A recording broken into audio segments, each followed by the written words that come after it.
Welcome back to dream catcher classes. So previous video में हमने पढ़ा था लैंड रिसोर्सेज और आज की वीडियो में हम पढ़ने वाले हैं लैंड यूटिलाइजेशन। तो पहले प्रीवियस वीडियो में हमने पढ़ा कि लैंड रिसोर्सेज क्या होते हैं और किस लिए ज़रूरी होते हैं, और आज हम पढ़ेंगे कि इनका यूटिलाइज कहाँ हम इस्तेमाल करते हैं। तो आइए बिना टाइम वेस्ट किए चलते हैं अपने टॉपिक की तरफ। तो लैंड यूटिलाइजेशन में क्या है, हमारी क्लासिफिकेशन लैंड यूटिलाइजेशन की होती है 4 कैटेगरीज में, जो कि हम देखते हैं forest, land not available for cultivation, land other uncultivated land, fallow land and nets on area. यहाँ पे हमारी जो फैलो लैंड है ये अदर फर्दर डिवाइड है किसमें, 2 कैटेगरीज में, current fallow and other then fallow land. अब वन बाय वन समझते हैं क्या है।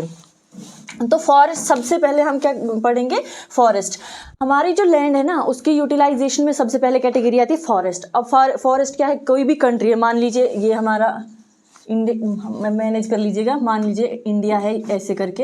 अब क्या है कि इसमें जो है ना एरिया हमारा वो 20% या 30% आपका ये जो है फॉरेस्ट में चला जाएगा। बाकी ये है, बाकी जो एरिया है उसके अलावा हमें जो भी रिसोर्सेज इससे फॉरेस्ट से प्रोवाइड होते हैं, कितनी सारी चीज़ें हमें फॉरेस्ट से मिलती हैं, जैसे हमारा फॉरेस्ट वुड हो गया, हर्बल प्लांट्स हो गए, ऐसी बहुत सारी चीज़ें हैं जो हमें फॉरेस्ट से मिलती हैं। तो जो लैंड यूटिलाइजेशन में है ना, मैक्सिमम एरिया हमारा एटलीस्ट 20 या 30% किस में आता है, लैंड में, इसमें सॉरी फॉरेस्ट में आता है। तो फर्स्ट क्या हो गई, क्लासिफिकेशन हो गई हमारी फॉरेस्ट। देन जैसे कि मैंने यहाँ पे लिखा है डेफिनेशन, 20 या 30% of the land mass counted in forest area and forest providers forest would herbal plants etcetera.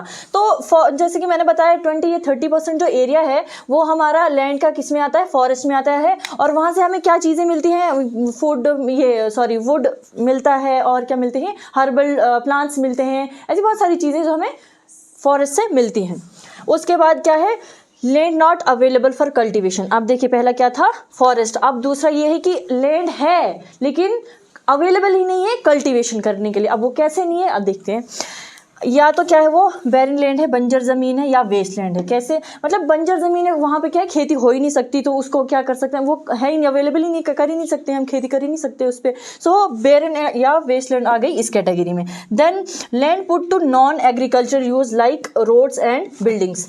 दूसरा ये कि हमारे पास लैंड है, अवेलेबल है, और उस पर हम कल्टीवेशन कर भी सकते थे, लेकिन वहाँ पे क्या बना दी गई हैं, बिल्डिंग्स बना दिए हैं, रोड्स बना दिए गए हैं। तो ऐसे बहुत सारी चीज़ें हैं वहाँ पे जिसके क्या है कि हम कल्टीवेशन कर नहीं सकते हैं। तो दूसरा आ गया ये। देन उसके बाद क्या है, other uncultivated land. Other uncultivated land जैसे कि ऐसी है ना कि उस लैंड पे अवेलेबल तो है, कर सकते हैं हम कल्टीवेशन, लेकिन उस पर कुछ और काम चल रहा है या कुछ और चीज़ हो रही है जिसकी वजह से क्या है, हम उस पर कल्टीवेशन नहीं कर रहे हैं। क्यों, अब देखते हैं क्या काम हो रहा है उस पर।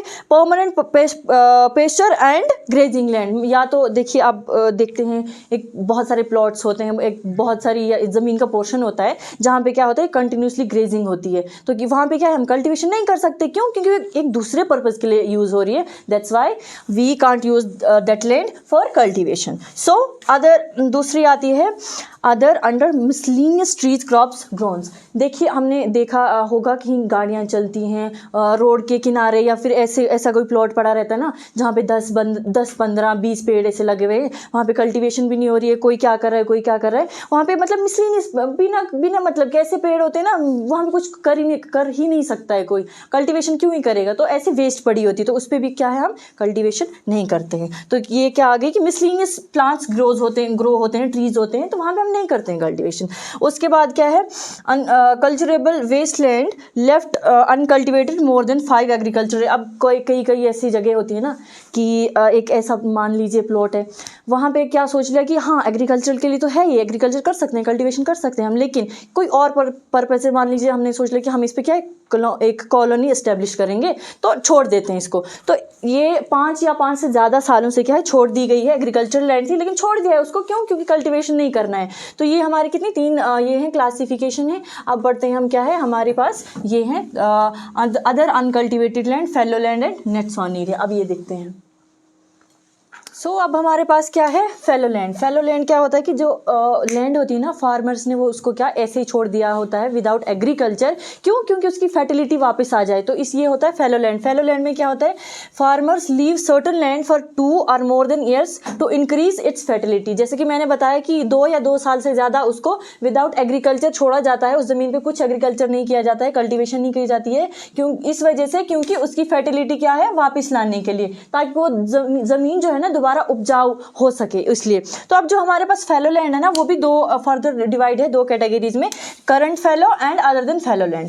अब इसमें क्या है, करंट फैलो है हमारे पास, इसमें क्या होता है कि जो ज़मीन होती है ना, वो 1 या 1 साल से ज़्यादा वक्त हो गया होता है उसको विदाउट कल्टीवेशन, उस पर इतना टाइम हो गया होता है कि उसमें कल्टीवेशन नहीं की होती है। ये होती है current fallow and other than current फैलो। इसमें क्या होता है कि 1 या 5 साल से ज़्यादा या उससे कम भी हो सकता है कि उस ज़मीन में क्या है, एग्रीकल्चर नहीं किया होता है। तो ये होता है हमारा current fallow and other than current fallow. Clear?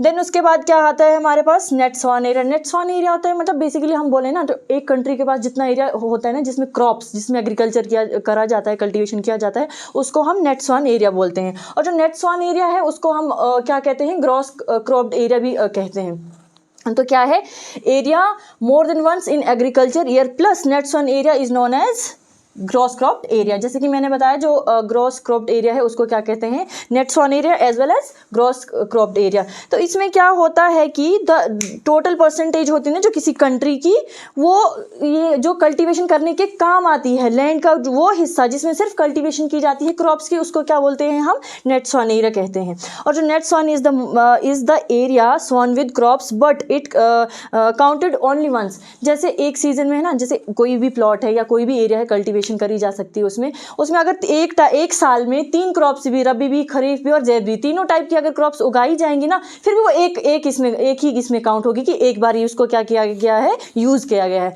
तो सिंपल क्लियर, जैसे कि मैंने बताया, अब 1 बाय 1 देखते हैं क्या है। सबसे पहले हमारे पास क्या आती है, उसकी क्लासिफिकेशन लैंड यूटिलाइजेशन की, फॉरेस्ट और ये करके, land not available for cultivation, other uncultivated land, fallow land और नेट स्वान एरिया। फॉरेस्ट में क्या होता है कि आधा आपकी कंट्री का, आपका जो टोटल लैंड मास है उसमें से 20 या 30% हिस्सा जो होता है वो किस में आता है, फॉरेस्ट में आता है। उसके बाद हम इसमें क्या आता है, land not available for cultivation. इसमें क्या होता है कि हमारे पास ज़मीन तो है लेकिन क्या है, हमारे पास अवेलेबल नहीं कि कल्टीवेशन कर सके हम उस पर। क्यों? क्योंकि वहाँ पे या तो रोड्स हैं या तो बिल्डिंग्स हैं या फिर ऐसी चीज़ें हैं जिस वजह से क्या है, हम उस पर कल्टीवेशन नहीं कर सकते हैं। उसके बाद अदर अनकल्टिवेटेड लैंड, जिसमें कि ऐसा होता है कि ज़मीन है हमारे पास लेकिन उस पर क्या है, हम कल्टीवेशन नहीं कर सकते क्योंकि उस पर ऐसी चीज़ें हैं, या जैसे मैंने बताया था मिसलिनियस प्लांट्स होते हैं, ग्रो होते हैं, ट्रीज होते हैं, तो उस एरिया में भी हम क्या है, कल्टीवेशन नहीं कर सकते हैं।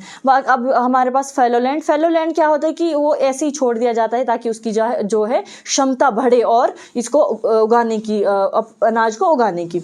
तो फैलो लैंड भी 2 तरीके का होता है, जैसे मैंने बताया। करंट फैलो में है कि 1 से ज़्यादा साल के लिए उसको छोड़ दिया जाता है ऐसे ही, लेकिन हाँ उसके बाद उस पर क्या है, कल्टीवेशन हो सकती है। अदर देन करंट फैलो में क्या होता है, 1 से लेके 5 साल के बीच में क्या होता है, टाइम होता है, उस ज़मीन को ऐसे छोड़ दिया जाता है without cultivation. Then net sown area वो एरिया होता है, एक कंट्री का वो हिस्सा, लैंड का वो हिस्सा जिसमें हम सिर्फ क्या है, क्रॉप्स ग्रो करते हैं, उसको बोलते हैं हम नेट स्वान एरिया। और नेट क्या होता है हमारे पास, जो टोटल मतलब सब कुछ काट पीट के क्या बचता है हमारे पास, वो होता है ये नेट स्वान। और जो ग्रॉस क्रॉप्ड है ना, वो सब ऐड करके सारी चीज़ें मिलानी है, उसके बाद क्या होगा, ग्रॉस क्रॉप एरिया होगा, क्रॉप्ड एरिया होगा। देन उसके बाद क्या मैंने बताया कि अगर एक साल में आप कितनी भी टाइप की उसमें ये करो, कल्टीवेशन करो, कितने भी अनाज उसमें उगा लो, फिर तीनों टाइप का क्यों ना उगा लो उसमें, रबी भी, खरीफ भी, ज़ैद भी, लेकिन वो सिर्फ एक इसमें काउंट होगा। आप 3 टाइप की, 3 किस्म की ये कर रहे हो, ग्रो कर रहे हो ये, लेकिन फिर भी वो एक ही बारी में काउंट होगा। तो ये था हमारा आज का topic, land utilization. I hope आपको समझ आ गया होगा। मिलते हैं नेक्स्ट वीडियो में। Thank you so much.